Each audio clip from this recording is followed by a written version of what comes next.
I think it's their physicality. I mean, they were committed. I mean, they're big, they're strong, they're physical, but also their culture of that they expect to win and play. And I think when you play teams like that, which is what you love to do, you can understand it's going to be a battle. Because like we do, we expect to win every time we walk on the field. They expect to win. So I think the great competition levels in which they do, and I think they're very big and strong in front. With the experienced defense that you guys have, how does your defense set the tone for the rest of the team? Well, I think they've got to control the lines of scrimmage and take away those plays and be able to create field position and opportunities, whether it's turnovers, sacks, negative field position things that create that, which all great defenses do. And I think we had the ability to do that. But you can't force them. You got to play. Just got to play great, sound defense. And then when those opportunities present themselves, you got to take advantage of it. I want to talk about the conference and what the buzz is right now with the Heisman winner, what Clemson did, and everything. Well, I mean, we've done it for we've had 2 Heisman winners in the last 4 years. We had 2 national champions, played for 3. We're 8-3 in the games where you're a playoff game or a major 6 game. Won 5 Orange Bowls in a row. Non-conference record against every league we're a winning record. Playing in national games. I mean, and the coaches. I think you have tremendous coaches in this conference. You got tremendous players. I think all the way across the board. I think it's developed. I think right now we're the best conference in football. Coach, you've always been a quarterback guy. You played quarterback. How important has quarterback play been to the success of the ACC? Oh, and look at it. I mean, you're talking about not only did we have, they had the Heisman Trophy winner, the runner-up, and they weren't the highest drafted quarterbacks. You had the number 2 draft pick in the whole draft that came along with it. And then you still had Brad Kye. You still had DeAndre Francois. You still have the guy at NC State. That young man's going to be one heck of a player. The quarterback at Virginia Tech had a heck of a year. I mean, there's there's a great group all the way across the board. And when you have good quarterback play, you usually have a great league. Can you talk about Lamar and what you saw last year, obviously up close and personal, and then how difficult it is to come back after you win a Heisman like Jameis? Jameis it is. I mean, and I think the thing about him, he's so dynamic and he's explosive, and he can beat you with his legs, he can beat you with his arm, and he's a great competitor. You know what I'm saying? And even when you got a guy for him, you don't get him on the ground. You know what I'm saying? That makes it very unique. But at the same time, man, he can throw the football. He can throw it down the field. And Bobby definitely knows what he's doing, calling plays and doing things. And they've got a great system. And, I mean, it's tough because people put so much expectations and they put so much clutter in your mind. You know what I'm saying? Because there's so many different things you got to do now and responsibilities. He's got to remember to go back and play ball, and I'm sure he'll do that because he's a very dynamic player. Talk about number 12. What does he have to do this year? Because I was watching him during the spring game. It looks like he may have to use his legs more to get away from people. Because last year he kind of got stuck in the pocket and he got clobbered. He did, but he still made. You go back, he had 5 rushing touchdowns. He ran for a lot of yards. He created plays with his legs, and that's going to be all dictated by what we call, what we do, and how things go. And I feel very confident where we are up front right now. I like what we're doing as our skill guys. We just got to be consistent and be able to get the ball in and out of his hand and make good decisions. Sports Illustrated named Derwin James the best player in the country. What was your reaction to that? Didn't surprise me. Didn't surprise me because you're talking about a guy who's had a tremendous freshman year, expectations, tremendous athlete, can play out 3 or 4 or 5 different positions, but great intelligence level. That's the thing about him. He's a tremendous competitor, but he's also very intelligent. I think that's one of the most things that we don't talk about with players. All your great players usually have very high IQs, very intelligent guys that can process the game, process what's going on, and learn different positions. You play the multitude of positions he plays. You can't do it and not be a smart guy, and he can do that. So, I mean, when you combine all those things, he has a chance to do that. Hopefully he'll live up to those expectations. Defensive players typically don't get a lot of love for the Heisman. Do you think he's the guy with those skill set that could maybe break that mold? I know they keep saying that, but I mean, Woodson's already won it. And he had Peppers, who was getting pushed for it a lot last year. So I think that dynamic, is coming around a little bit. I think we're appreciating that we're supposed to be rooting for the best player. You know what I mean? Not always an offensive player. And I think the way the game has come, and now that you have to, we got such a space game on offense that when you find those special guys that can be space players and still be physical, they shine. They even stand out more now than they ever did, in my opinion. So I think it gets some more recognition. And, hey, if it happens, it happens. Coach, what did you tell Derwin last year when he was stuck on the sideline to keep his spots in?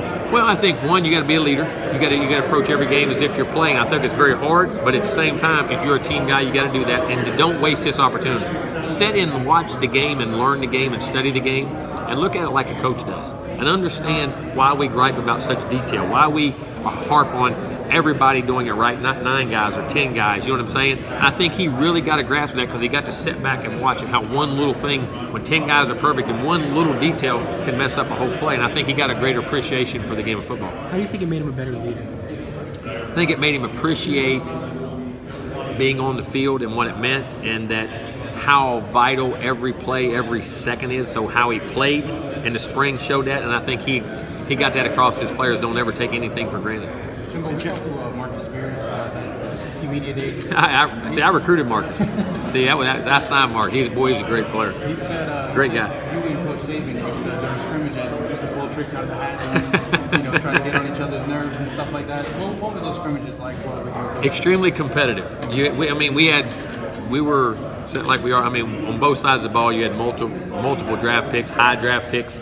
We played for a national championship. We won SEC titles. And had two guys that were very competitive, and they would be dominating, and they'd blitz and come through with the blitz, and he'd hey, how you like that? All right, so we go back and draw something up in the dirt after. All right, they're doing this, we do. And I tell you what it did.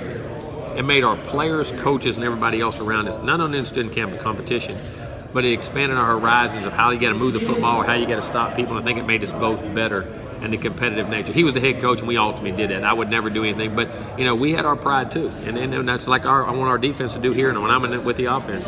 But at the same time, they were epic battles. They really were, and it made me such a better coach because you had to learn how to combat all the different blitzes, fronts, things he did coverage-wise to attack them, and I think it helped them because when we got in game, we always felt that our toughest competitors were in practice, not just because of players, but because schematically we could attack each other in certain ways.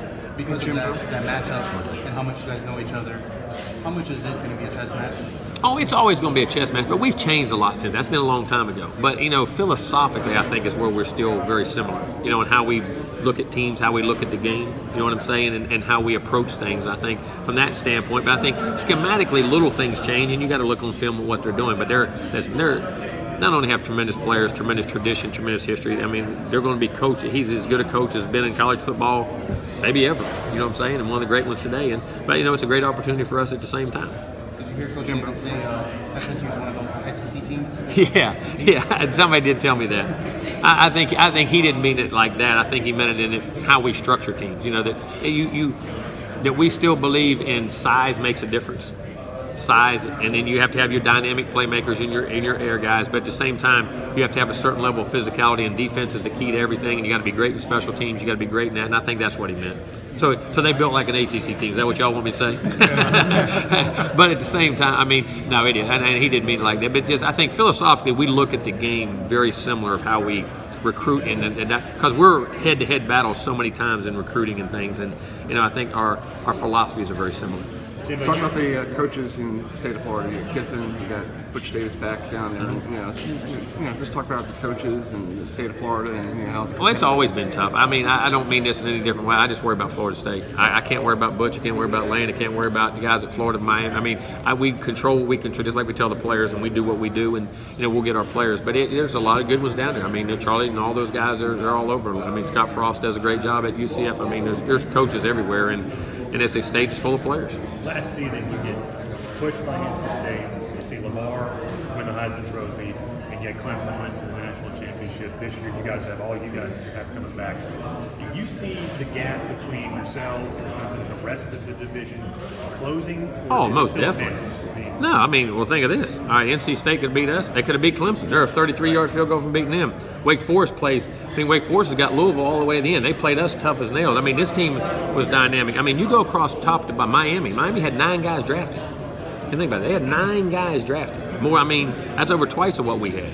I mean, Pitt had the dynamic backs. I mean, Virginia Tech is 10-4, and they played Clemson's tail off in the ACC championship game. I mean, North Carolina they upset us and beat us. Trubisky, we're talking about the Heisman Trophy winner and the runner-up for the Heisman, and they weren't the draft guys that were drafted. Trubisky was picked second in the draft. I mean, when you're talking, I think this league is great across the bottom, and it's not me just saying it because I'm in the ACC. Look at the facts. You're 8-3 in games that were Power 6 games or playoff games. Your non-conference records against them. You're 9-3 in bowl games. You had 11 teams with winning records. We play more non-conference Power 5 teams than anybody. And I'm not trying to, but it's just those are the facts that are out there. And this league from top to bottom. Then when you include what you don't realize, the travel in this league. You're going from Miami to Syracuse. You're talking about a lot. Travel makes a difference when you put in the times you play, when you get in, all that stuff. Why do you think West Coast teams, when they go coast to coast, they don't play? Now, we're not trying to time zones, but we're going long distances, and you're talking about college guys. All that stuff makes a difference. And the coaching, you got 6 coaches. Somebody sent me a stat the other day, said it to me, or today, 6 coaches in the top 20 winning percentage of all time and have been 5 or something. I don't know what it was. I mean, coaching's great.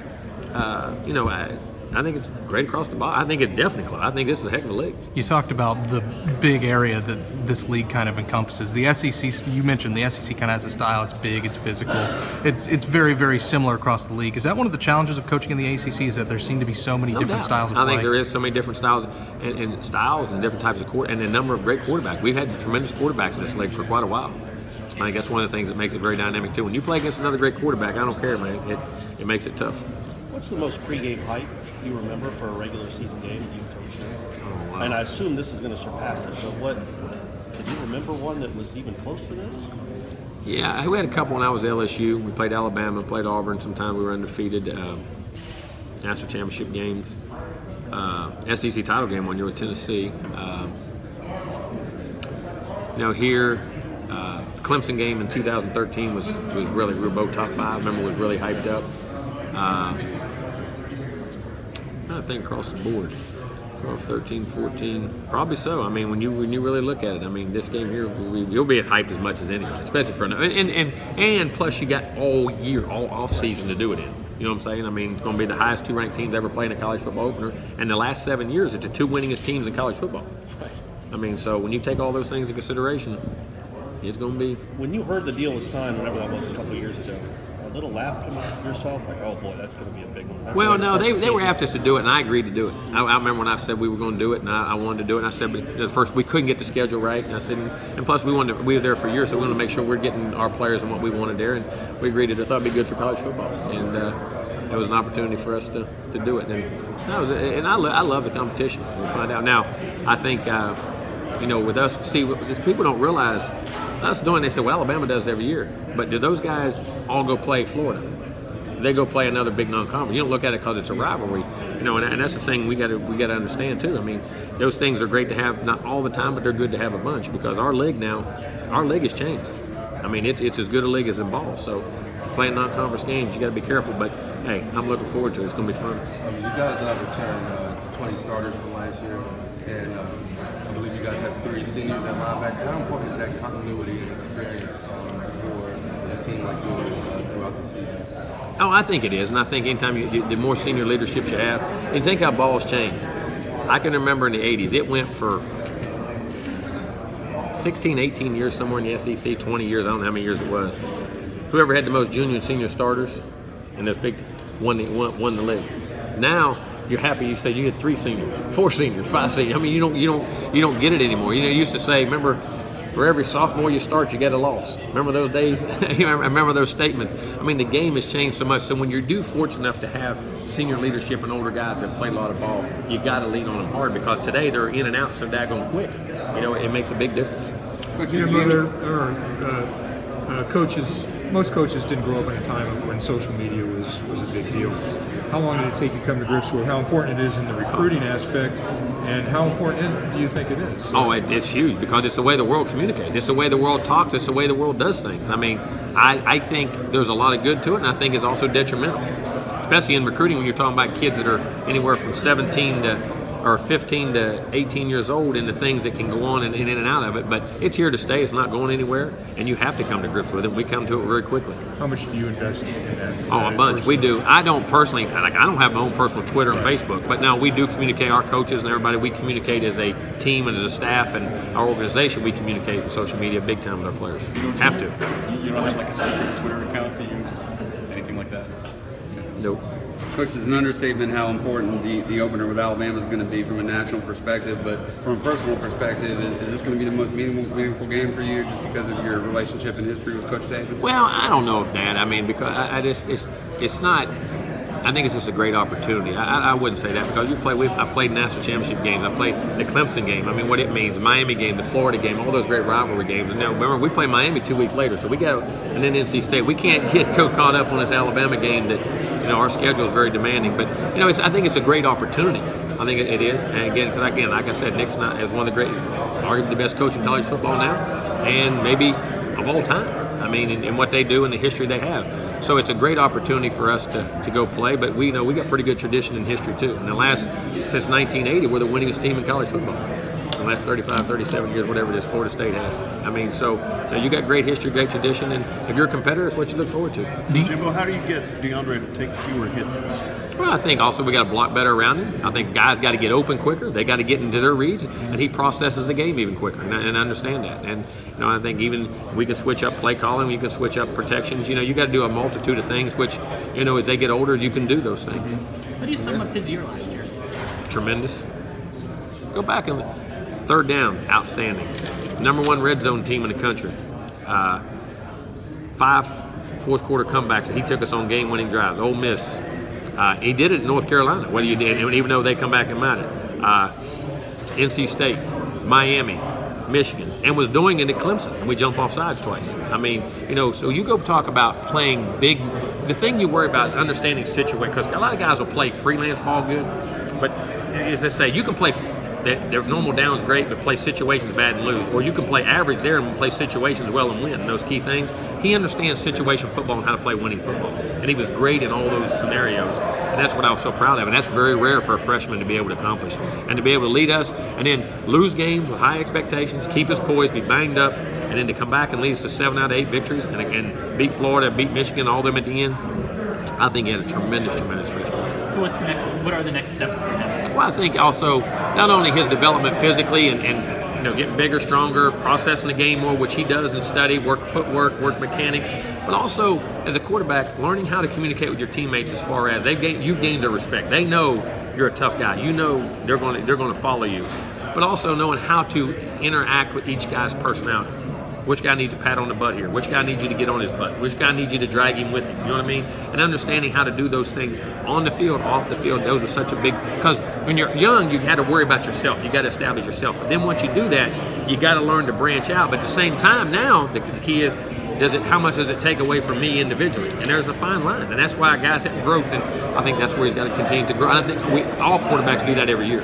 Probably impossible to replace a player like Dalvin Cook. I know you have some talented backs in the depth chart, but you've also got Cam Akers coming in. How excited are you about him, and how ready do you think he'll be? We'll find out. I think he had a very good spring. I think Jacquez Patrick's an outstanding guy. There's a guy.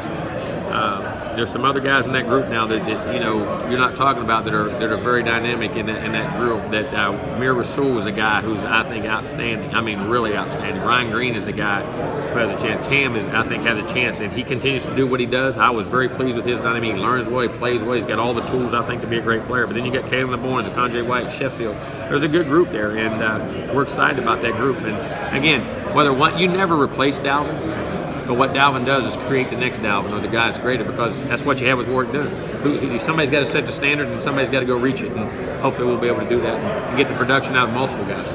About their own James. Was he a sophomore? No. We committed as a freshman. He committed us as a freshman. He came to our camp and come up and committed to us. I watched film on him, loved him, and I saw him saw him do some things on a basketball highlight, and then met him and saw it, and it was in his freshman year. But you knew about him before he came to your camp? Had heard of him, yes. Okay. They had brought him up to me. They said, this guy's going to be, you're one of those special ones. And of course, but Odell's from down there. See, Odell recruited him, and Odell's from that area and knew everybody, knew his dad, knew everybody, grew up around him. And, his dad was a heck of a player himself. And about him and told me about him, and then when you met him, it didn't take long. It's not normal for a freshman for you to be willing to be like, I'll take you as a freshman. You don't know how they're going to develop. But with him, you saw the size, you saw it, and you met him, and you just knew. Like I say, you know when you know. You know when you know. How have you seen the Clemson rivalry kind of evolve since you've been at Florida State? Where do you think it kind of ranks now? I think it's one of the great rivalries in college. I mean, it's one of the most significant. I mean, you say it is a huge rivalry for us, but it's hard because we got Florida and Miami. We got a unique situation. We got so many daggone rivals.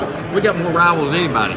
We got Florida and Miami, which is, as big as it gets. And then you turn around and play Clemson because that's an interleague game on your side. Even Miami's in your conference, that's on your side too. So the outcome of that game for the last 7 years, whoever's won it's won, played for the ACC title and won it 6 out of 7. Have played for 3 national championships, won 2. So that game and the significance of it, it's very significant. And I think it's one of the most important games in college football across the board anyway. Is it one that's really become a real rivalry though? In the last I think it has. I definitely think it has because of the implications it's had on conference titles and national titles. Begins in November of this season. It was in November last season. Do you like having it late in the season like that? Here's my belief in this. I think all your rivalry games should be the same every year. That's what makes them a rivalry. You guys' schedule would never change. Well, yeah, exactly. But you set your standards by not. Alabama, Tennessee, Florida, Georgia. Auburn, Alabama, UCLA, USC, Texas, Oklahoma. You know what I mean? I think that's one of the things that we have to, and I don't mean to, we have to embrace Miami, Florida State. I mean, it used to be about the first Saturday in October. That's back in the legendary day. Now, we play them the third game. We play them at the end. We play them in the middle. You know, I'd like to see that the same. You know, Florida, we play at the end every year because that's already set. But, you know, I think those games, other games should be too. I mean, North Carolina State. I mean, why not do that? I mean, I think that's important to build the history to a tradition of a rivalry in a conference. But, and we don't, but I tell you when I want it. Whenever gives us the best chance to win the daggone game. That's when I want it. There's a lot of hype around your team, especially with the return of Derwin and the second year of DeAndre. What's the mindset of the coaches and the players going into the fall game? How far do you think this team can go? Oh, I think it has a chance to be to the top. I think it's got great expectations, but at the end, it's got to go do it itself. I mean, you know, football's not a one or two man game. It's a team game, and how that chemistry rises, bounce right, stay healthy. But our expectations are for a national championship. That's what our goals are every year, and they should be an ACC title, national championship, beat your rivals, do all those things. But you got to go do it. At the end of the day, being on paper doesn't get you that. You got to go prove it. You got to play. You got to compete. And you know, I think our schedule tells it. We got to be ready to play. We went and scheduled them all. Does your familiarity with Clemson help at all in your film analysis of Alabama and what Clemson was able to do? Yeah, it does. It gives you perspective about the caliber of player they're playing against. You know, sometimes that's the thing you don't know. When you're on film, when you watch film until you see somebody, you've played against somebody, how they compete, how they play. Hey, that guy's like that. It does, in that regard, at least give you a comparison to people you've played against and give you a little better feel. It does. No more two-a-days. How does that change your perspective as a coach? Well, two-a-days, we only had 2 or 3 really in the last couple of years. You know what I'm saying? And they weren't traditional two-a-days like the old days. But also, see, people get on that, but at the same time, guys back in the day, we was in 2 days to get in shape. You weren't there all summer. You didn't come to the second half. They didn't train like they do from January to June like they do now. You know what I'm saying? So 2 days to me aren't as big a necessity. The thing you lose, I think, is the mental toughness aspect of it. But also, you got to remember, these guys have been grinded down. This is a year-round deal. There is no off time for these guys, unlike it used to be. I mean, there was down times. There was times that it wasn't developed like that. So, in that regard, you're giving up 2 days. But at the end, what these guys are going through now, man, daggone. I don't know. I said, back in the day when I played, I need a little break every now and then. I got to make sure we don't beat them to death. Miami replacing its quarterback, Jimbo, maybe a little bit more of a running element. How good of a read do you have on their offense right now? Well, I don't know you do that to quarterbacks play, you know what I'm saying? And they have 2 games in which they should significantly live before they play us, so it'll be really interesting what goes on. But I know Mark Walton's a great back. They got great receiver, they got young freshman receiver. They got their lines getting better. So I mean, and Mark's a great offensive coach, so they'll be very good. So would you rather that game be, you know, if you had your pick, if you were setting out the whole schedule, would you rather that game be later or does it matter? It don't matter. When you play Miami, all things go out to win anyway. It's Miami, Florida State. Jimbo, with the neutral site games that you've played, obviously you've played big opponents, Oklahoma State, Ole Miss, and Bama this year. Also in different locations. Is that strategic and playing? Well, I think it is, and I think, but also where the matchup is, and I think, you know, it's just like when you go play bowl games or playoff games. You don't know where they're going to be. I think the more venues and things you get used to, and the more different environments where that, you know, okay, we're going to play a football game. We're not going to play a kickoff game. We're not going to a playoff game. We're going to play football. And I think the more different venues your kids get in, environments and atmospheres, everything becomes normal and nothing intimidates or bothers you to go do that. And I think it's always better that way. Well, and also, I mean, Dallas, Atlanta, Orlando, pretty big recruiting area. Oh, no doubt. I mean, it does expand your brand. There's no doubt. No doubt. 3 years ago, you coached a returning Heisman. What are the challenges? The clutter and expectations, where you think you got to go above and beyond and do so much more and press yourself instead of just play the game. We're all got to be a product of the game in the situations where you got to just play the game, read it, play, and go. You can't go say, okay, because I threw for 4,000 this year, I'm going to throw for 4,500. You can't say that. I mean, it may happen, but how do you know the dynamic of your team to be successful requires that? You know what I'm saying? I think you just got to go compete in the game, do the things you got to do, and play the game, and try to, the big thing is eliminate the clutter of the other distractions that come with it as far as media, notoriety, people, you know, just walking in somewhere and all of a sudden now you got a whole restaurant full of people or anywhere. I mean, you know, those things can all affect young guys. Jimbo, you've coached a handful of really talented athletic defensive backs. When you look at Derwin and what he's able to do, how different or not is he from some of the guys you've coached? I mean, he's different in that very few guys have the ball skill ability to play in the back end and adjust on the ball, whether it's corner or safety, and can make plays on the ball like a big wide receiver. You know what I mean? Can just range and judge the ball in the deep part of the field, but then also can come up and play like a linebacker or play like a defensive end and rush. Those qualities are so extremely rare. 1, physically, and 2, mentally. And 3, psychologically, to get yourself in the different mindset it takes to play in the front 7 and really play it as to play in the back end. You know what I'm saying? And I mean, it's just a very rare combination. Is there a temptation at all to try and get him the ball and get him involved? He was joking that he'd love the ball more. Of course he would. Oh yeah, I mean, I told him in return games, which I want to. I want to put the ball in his hands, and if you're in the red, you can throw him passes as a wide out. There's no doubt he could go do it, and if we have to, we'll have to. How's Landon Dickerson doing? Oh, he's full go. Is he ready to go then? He has been. Okay. He'd been released and done everything full for a while. I saw him throw around the sledgehammer at the Habitat for Humanity a couple months ago. I was wondering, what's going to be the entire offensive line, I guess, to be healthy, to have that continuity kind of in terms of... Hopefully it'll be huge. It's going to be huge. I mean, getting those guys back physically and now how banged up they were and some injuries they had, that's going to be tremendous. And it's like anything. I mean, it allows your strength and your confidence. When you're healthy, you're confident. And you get stronger, you get bigger. And as that grows, we'll get better. We were talking a little bit ago about all the great quarterbacks in the ACC. I'm wondering, where did Quentin Flowers from USF rank among the quarterbacks he faced last year? Oh, he's very dynamic. He played well against us. He could throw it and run it. And he's very athletic. So, I mean, he was a heck of a player. He's a heck of a player. What was the best defensive line you guys faced last year? Wow, let me think. NC State's outstanding. Clemson's very good. Was very good. Miami has a good front. A really good front. I'm trying to think. Wake Forest did some good things against us. They did really good. Had a lot of experienced fifth-year guys, but those first 3 were really good. Michigan, the bowl game, man, up front, they were really good. I mean, really good. Those ends, both ends were high picks. The tackles went high, and they got the young guys coming back on 73, and those guys are all going to go. They'll go high this year. I mean, they were really good. Florida had good front people. I mean, so we played a bunch of really good front guys, no doubt. Based on the lack of returning experience at quarterback, based on the number of quality defensive fronts coming back, you expect a lot of low scoring games this year.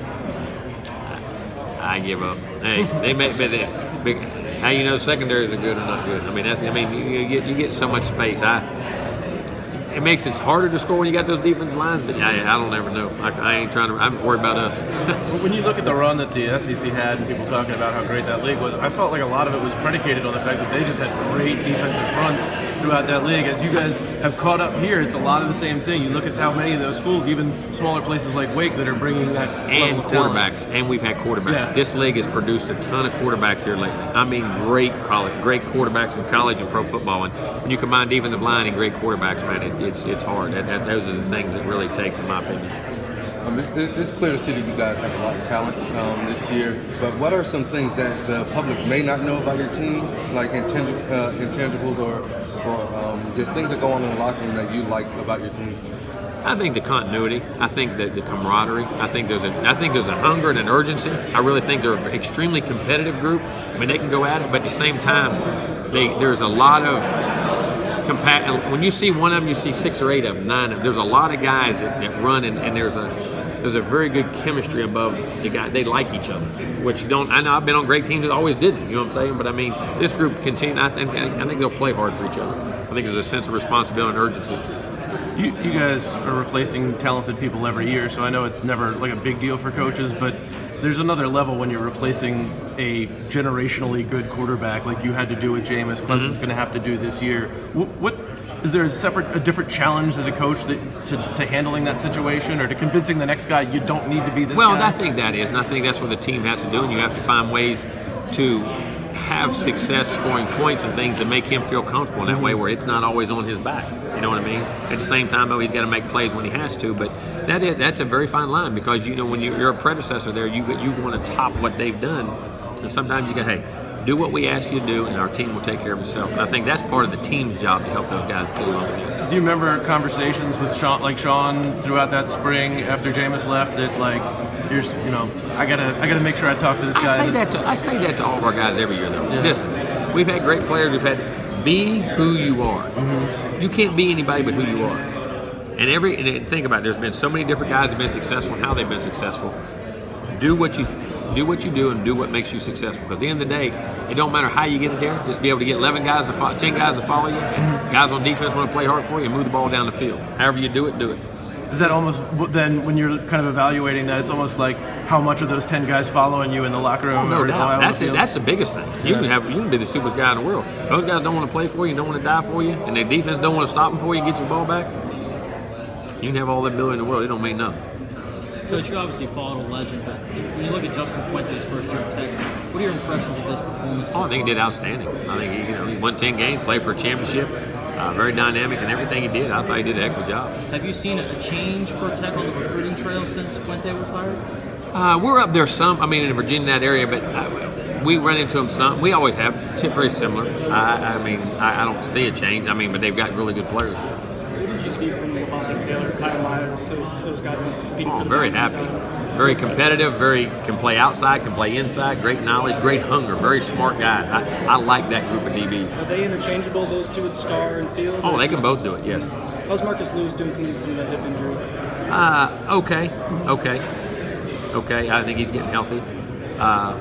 But Marcus actually, and give you the thing, Marcus coming, he's going to transfer. Is he? Yeah, he's going to transfer. You know what an ACC championship, national championship team feels like, looks like. Do you look around your locker room and go, yeah, I think the ingredients are there? I think they are. Now, again, you got to go play. You got to develop that chemistry. You got to have a little luck, ball bounce right, fight for the inches. You know, you got to find that group that's hungry, and I sense that right now. So, but again, we can do it. Just got to go play and do it. What do you think when somebody like Saban says Florida State and Clemson are like SEC teams? He didn't mean it in a bad way. I mean, I think he meant, which is philosophically, he and I are very similar in that you got to have dynamic playmakers. You got to throw it, run, do all the things in space, but at the same time, you got to have big, strong, physical guys. Small guys have a hard time unless they're really special because they get banged and bruised, and the physicality up front that it takes to play and do that. And I think that's what he meant. Do you think that there'll be a point, or if you had said Alabama's built like an ACC team? I know everybody wants me to say. Yeah. No, that's what successful teams are built like. Yeah. You know what I mean? And the SEC's had tremendous success, and he has. They've been 1, we've been 2 in the last 7 years. So, winningest teams in college football. Yeah. So, I think that's what it means, and I think that's what he meant. That's what I mean. You got to have dynamic play guys in space. You got to be physical. You got to be long, and then at the same time, you got to be big and physical up front and play great defense and emphasize defense and be able to stop points. You obviously see more and more of that in the ACC now. It's not a thing that's unique necessarily just to you and Clemson anymore. You're seeing a lot more of that elsewhere. Well, I think when we all start winning the league, all right, what do we got to do to beat them? Yeah. You know what I'm saying? And all what that's what we did when we came in, and that's what I believe. And then we're having success, so people have not saying we did, but the teams are having success in your league. You got to beat them. Well, how you going to beat them? You got to be able to recruit and do things, and you build your teams. How do you build it? How confident are you in the two guys you have here, Derwin and DeAndre, just to kind of handle this stuff and be sort of the face of their side? I'm very good, and that's why I brought him here. I think it's all part of the learning curve, but it's also very good for him to have to adapt and do different things, and I think it helps their growth and understanding of the big picture of things and the environments and atmospheres we're going to play in. I think it only makes them more comfortable, in which I think when they go to them now, they'll be able to just feel more comfortable when they have to go play. Are they comfortable in those role as leaders? Is that natural for for both of them? They do. They're both feeling very comfortable in that role, in my opinion. You had the Showtime series last year. Did you watch it at all during the season or even after the season? No, usually during the season, I don't have much time to see it when it comes on. We're home. We're still coaching and doing all that stuff. But that was a good thing. It was a very good thing to do. I'd encourage people to do it again. I mean, they were very uninvasive. It was not a problem, and I thought did a great job from what I heard. And people loved it. So. What do you feel like some of the advantages and the upsides and downsides of what week 1 of college football has become in this big neutral site? Well, I think it's great, but also it can make you, if it doesn't turn out right, you can be a good team. It makes you be perfect the rest of the year. I think there's a big risk, and I think you have to understand your own conference and the other non-conference games you have, because at the end of the day, our goal is to be in the playoffs and win a national championship. You got to put yourself in the best position to do that.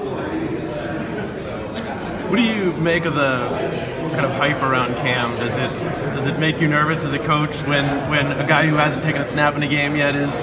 Well, It does, but we deal with that a lot. Yeah. We get so many high-profile guys.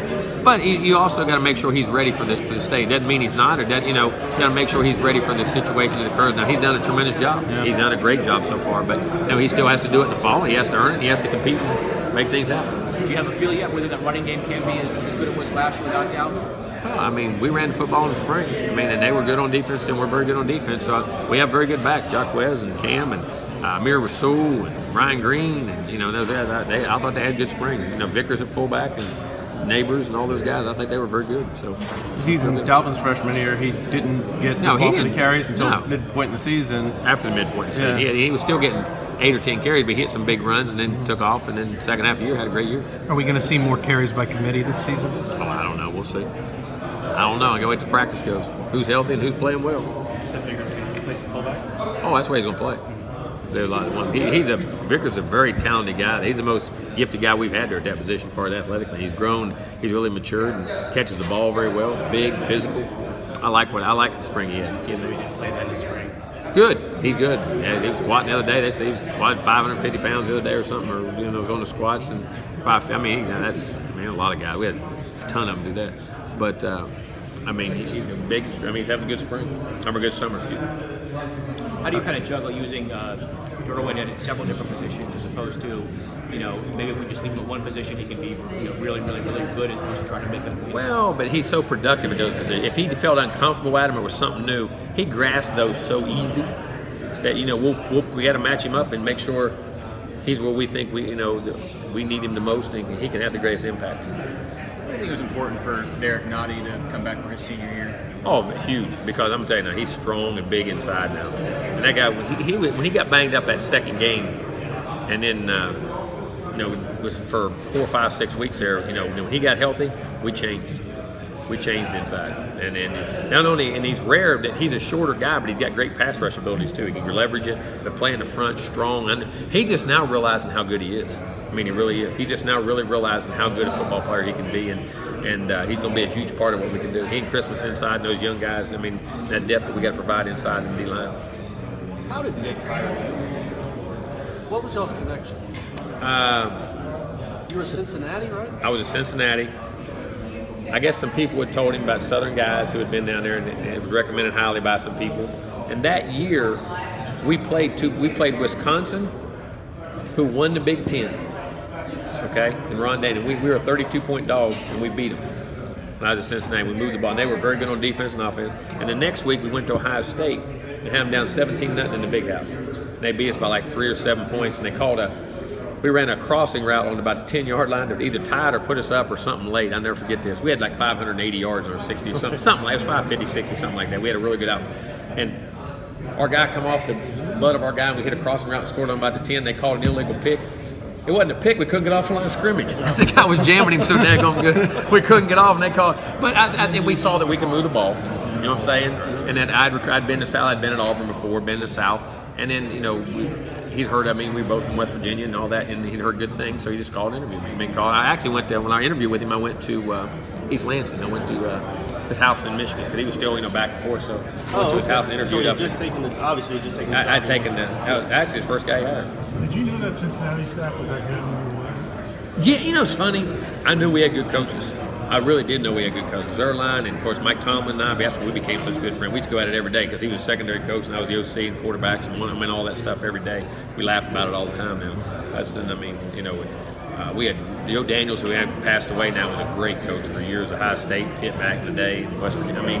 It was a heck of a staff. It really was. Did he offer you the job after the interview, like that day in East Lansing? Did you accept that day? I said, let me make sure I talked to my wife. Went on and called on.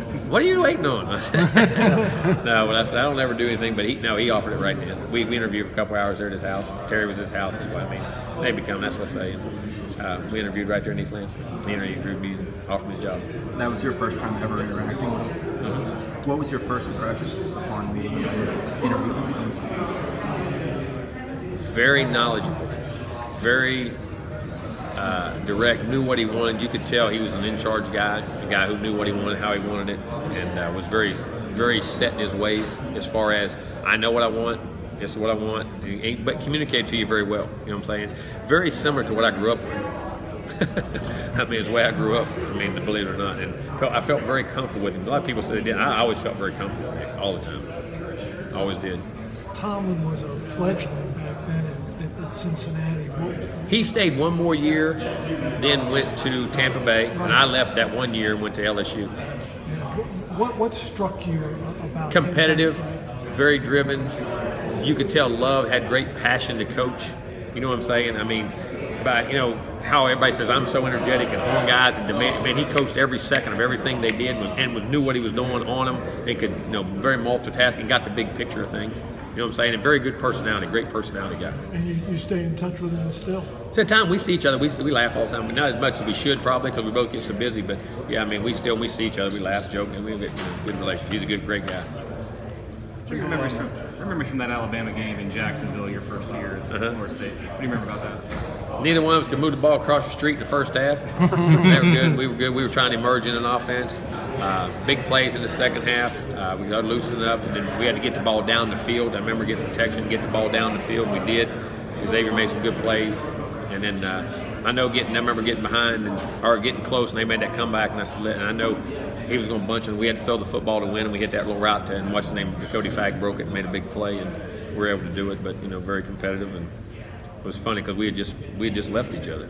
You know what I mean? A couple years ago he went to pro ball and come back, but it's a very competitive, good game. Does that feel like it was 10 years ago or 30 years ago? Or? That game does seem like a long time ago because I don't remember it that way. I mean, I remember it, but I don't think about it very much. You know what I mean? That was so early, but at the same time, I think about, man, it's 10 years, going 11 years. When the preseason poll comes out, do you want to be picked to win it? Do you care? Well, why not? Whether you do it or not, you got to go play it anyway. They're going to be up there. We're going to be high anyway, so it don't make no difference. But now that Damien's back on staff, you have a lot of guys on the staff that have worked quarterbacks, that can coach quarterbacks. Do you guys have to balance who's talking to DeAndre, how much, or do you? I mean, they're going to talk the way I talk. Yeah, he sends the same message. They're going to send the same message I send to him. I mean, we're not going to do anything different, and that's one thing. That's where you get in trouble. That's why a lot of coaches don't talk to the media, because even when they come out and say something totally different, they can say the same thing by saying it different and cause that. That's where your big misconfusion is. When how a player's talked to, what he's talked to, and what he's told, you have to make sure you structure that very. Just like, as I said, Nick and I are very similar. We're very similar that way too, and how you say what you say and why you say it. You know what I'm saying? And the philosophies in which we say it with. Jimbo, with it's the same message. I'm sorry, with DeAndre and Jaquez and Naquan off from Orlando. DeAndre said when they ever go back to Orlando, he sees young kids kind of look up to them. What makes those three great ambassadors for that town? I think they have good personalities. I think they're very dynamic. People like them. You know what I mean? And I think they're very likable guys, good guys, and I think they. I don't know the success they've had, but again, I think people just like them. They enjoy them and want to see them have success. Because of what it says about your program as well as Alabama, is it cool? People are calling this maybe the biggest season of all time.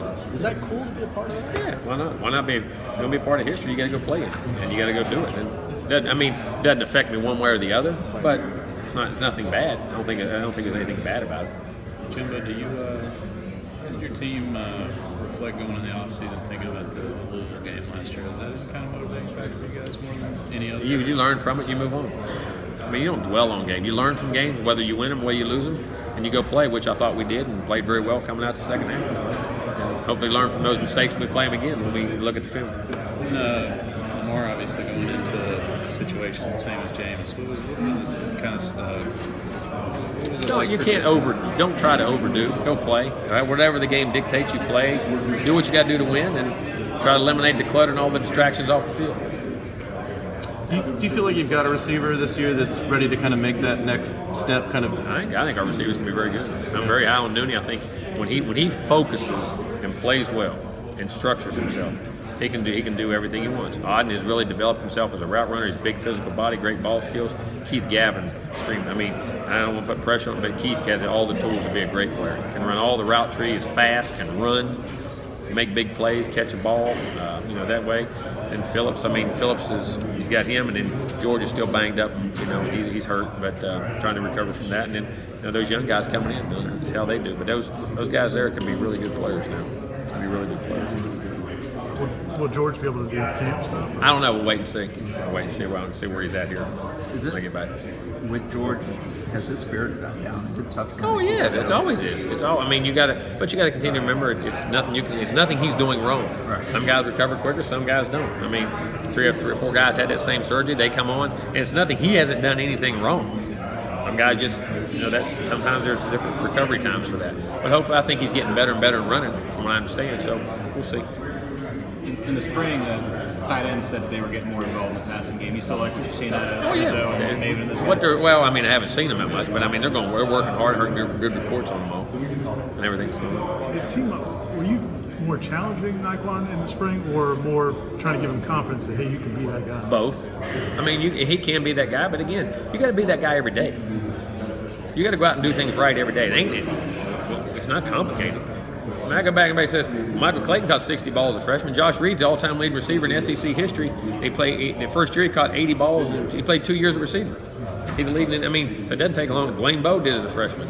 Parker and them did it. Preston did it when I put him out there right off as a freshman. Rashad did it. I mean, all those guys. It's a commitment. Again, you got to be able. And I'm not saying he's not, but he had to learn that. And when he does it, man, he's special.